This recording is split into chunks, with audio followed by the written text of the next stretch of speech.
Jujur setelah gue ngikutin kasusnya Sarwenda dari lama gitu kan, gue jadi tahu kalau ternyata kehidupan yang selama ini di-up di sosial media yang harmonis itu ternyata palsu. Apalagi setelah nonton video CCTV yang beredar ini secara utuh. Di saat para pendukung sana ngomong Wenda tantrum, menurut gua ini tuh kurang tantrum, masih nggak seberapa tahu. Ya gimana nggak tantrum coba logikanya, tahu pasangan selengki. Halo teman-teman, kembali lagi di channel Analisis Sengit. Channel yang membahas dan mengulas berbagai isu viral serta fenomena yang sedang ramai diperbincangkan dari berbagai sudut pandang. Kali ini kita akan membahas kembali polemik yang menyeret Ruben Onsu dan Sarwenda.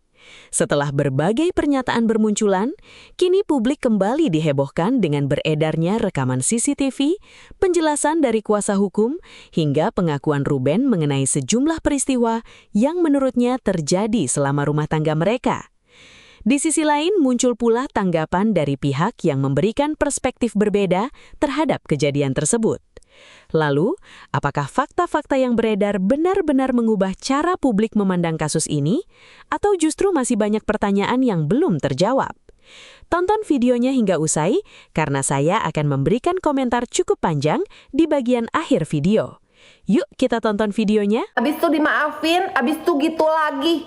Pikir, gak semua orang mampu maafin yang namanya perselengkian. Karena apa? Hari-hari tuh pasti trust isu dan taruhannya mental, tahu.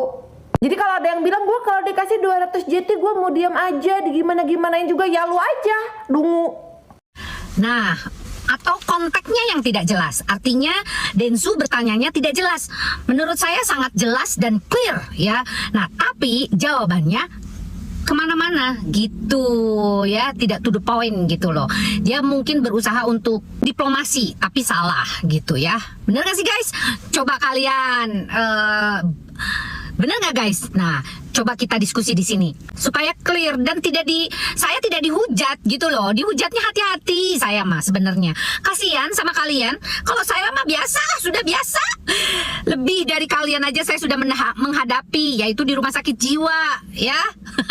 Jadi kalian bukan dong di situ ya kan. Jadi kalau kalian benar-benar normal, udah mendingan nggak usah menghujat orang, kecuali buzzer-buzzer yang dibayar, kecuali lo ya, nggak nuduh lo ya kan guys. Tanyakan setelah selesai tayang podcast saya dengan Densu, tapi kami akan selalu hadir dengan bukti, dan bukti ini bukan kami buat karena ini masalahnya jadi melebar ya, bukan karena setelah tayangan Densu ada chattingan yang kemudian terekspos dan kami buru-buru untuk membuktikan bahwa kami tidak seperti apa yang dituduhkan. Tidak. Jadi ini adalah satu hal yang sudah lama kami persiapkan, melihat bahwa ini adalah salah satu isu yang selalu disampaikan oleh pihak S terkait dengan masalah kesehatan ya. Jadi sebenarnya bukti ini mau kami gunakan untuk proses mediasi, untuk proses persidangan, dan tidak kami ingin tunjukkan kepada masyarakat. Tapi karena ini demi kepentingan dan nama baik klien kami, mau tidak mau bukti itu akan kami sampaikan lebih awal dari apa yang seharusnya. Jadi kita sidang mediasi itu tanggal 15 Juli.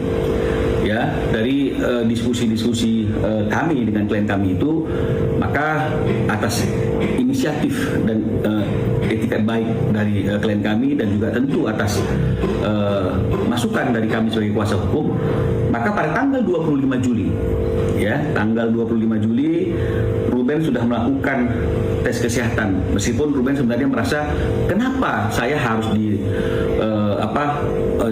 diperlakukan seperti ini, kenapa saya harus membuktikan saya, sementara dia tidak pernah membuktikan apakah dia juga sehat dan hal-hal yang lainnya. Tapi saya bilang udah, tidak jadi persoalan.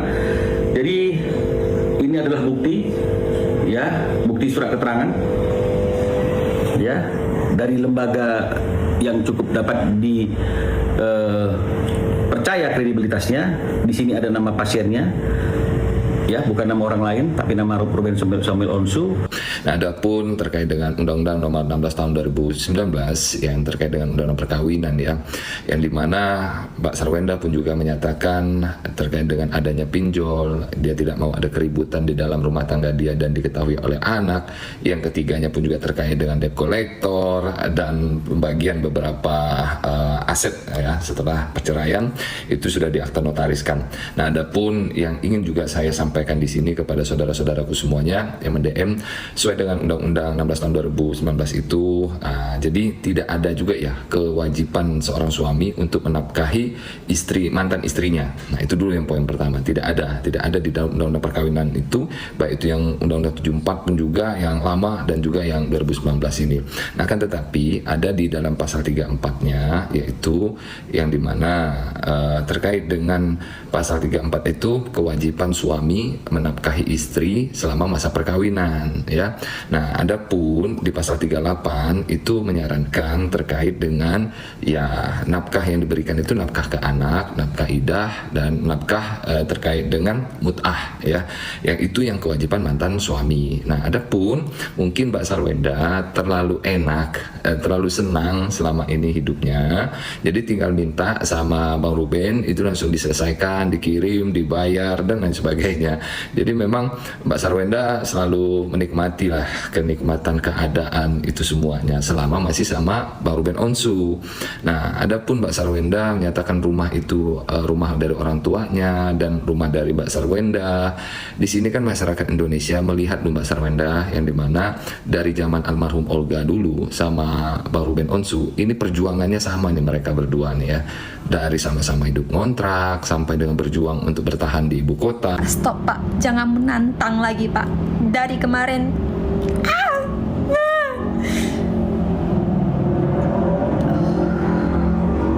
Pak, yang memperlihatkan isi chat itu kan Bapak ya. Isi dalam chat itu kan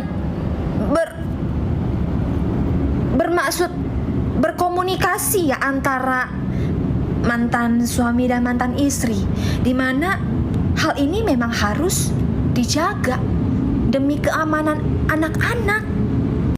Kenapa Bapak yang memperlihatkan isi chatnya? SW yang dikejar. Gimana konsepnya? Gimana? Janganlah Bapak istilah melempar batu sembunyi tangan. Kemarin Bapak memperlihatkan rekaman CCTV yang lagi debat tuh. Akhirnya memicu apa? Memicu SW dihujat habis-habisan, katanya bisa tantrum dan juga bisa marah-marah juga. Ternyata hasil perdebatan itu karena ada perselisihan paham.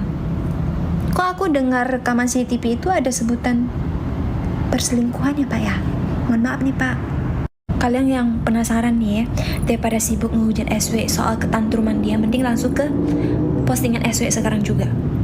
Di situ isinya full rekaman yang hanya diambil seiprit sama lawyer sebelah terus diposting. Ternyata ada pertengkaran dahsyat. Didengarkan dengan baik-baik. Istri waras mana yang tidak menjadi gila? Aku yang melihat aja aku sudah mau gila ini. Kalau aku ketemu lagi-lagi macam gitu ya, bukan aja aku ngamuk di depan CCTV. 2 biji bawangnya pun kupas habis-habisan. Bener aku kupas habis-habisan. Udah beredar bukti seperti itu, kalian masih bisa nyalahin SW. Kudoakan kalian bertemu sama sosok laki-laki seperti itu. Diam selama 11 tahun ya. 11 tahun dia diam. Teman-teman, setelah menyaksikan keseluruhan video ini, saya ingin menyampaikan pandangan pribadi saya sebagai seorang kreator yang mengikuti perkembangan kasus ini. Sekali lagi, ini adalah opini saya berdasarkan informasi yang beredar di ruang publik, bukan sebuah kesimpulan hukum ataupun pernyataan mengenai siapa yang benar dan siapa yang salah. Menurut saya, kasus seperti ini memperlihatkan bagaimana sebuah konflik keluarga yang awalnya bersifat pribadi dapat berubah menjadi konsumsi publik. Ketika setiap pihak mulai memberikan penjelasan, masyarakat tentu akan mencoba menyusun potongan-potongan informasi menjadi sebuah cerita utuh. Namun, persoalannya adalah publik hampir tidak pernah memiliki seluruh fakta yang sebenarnya. Saya melihat bahwa semakin banyak informasi yang muncul, semakin banyak pula sudut pandang yang berkembang. Ada yang merasa simpati kepada Ruben karena berbagai pengakuannya, ada pula yang bersimpati kepada Sarwendah karena menilai setiap hubungan memiliki dinamika yang tidak selalu terlihat dari luar. Hal seperti ini menunjukkan bahwa sebuah peristiwa bisa dipandang sangat berbeda tergantung dari informasi yang diterima masing-masing orang. Bagi saya pribadi, satu hal yang patut menjadi perhatian adalah pentingnya membedakan antara fakta, opini, dan dugaan. Di media sosial, ketiganya sering bercampur sehingga publik mudah terbawa emosi. Padahal belum tentu semua informasi yang beredar sudah lengkap atau telah diverifikasi secara menyeluruh. Saya juga berpendapat bahwa setiap pernyataan yang disampaikan ke publik tentu akan mempengaruhi cara masyarakat menilai sebuah peristiwa. Karena itu, sangat penting bagi kita sebagai penonton untuk tidak terburu-buru mengambil kesimpulan hanya berdasarkan satu video, satu potongan rekaman, atau satu unggahan di media sosial. Sebagai penonton, kita tentu bebas memiliki pendapat. Namun menurut saya, akan jauh lebih bijaksana apabila pendapat tersebut tetap didasarkan pada informasi yang dapat dipertanggungjawabkan. Jangan sampai kita ikut menyebarkan informasi yang ternyata tidak akurat atau justru merugikan pihak lain. Kasus ini juga menjadi pengingat bahwa media sosial memiliki kekuatan yang sangat besar dalam membentuk opini publik. Satu potongan video bisa menjadi viral dalam hitungan jam, tetapi penjelasan yang lebih lengkap belum tentu mendapatkan perhatian yang sama.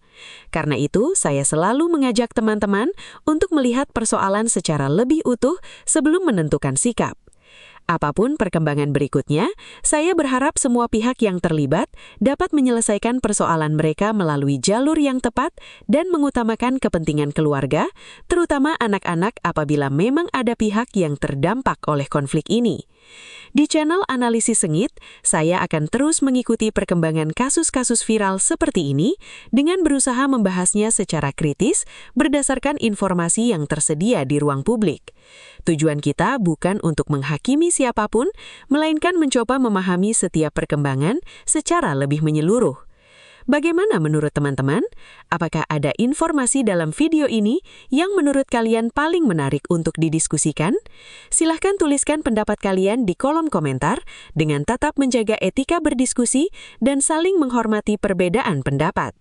Mari kita jadikan kolom komentar sebagai ruang diskusi yang sehat, bukan tempat untuk menyebarkan kebencian ataupun menyerang pribadi seseorang. Terima kasih sudah menonton video ini sampai selesai. Jangan lupa dukung channel Analisis Sengit dengan menekan tombol like, subscribe, dan aktifkan lonceng notifikasi agar tidak ketinggalan pembahasan terbaru mengenai berbagai isu viral yang sedang menjadi perhatian publik. Sampai jumpa di video berikutnya.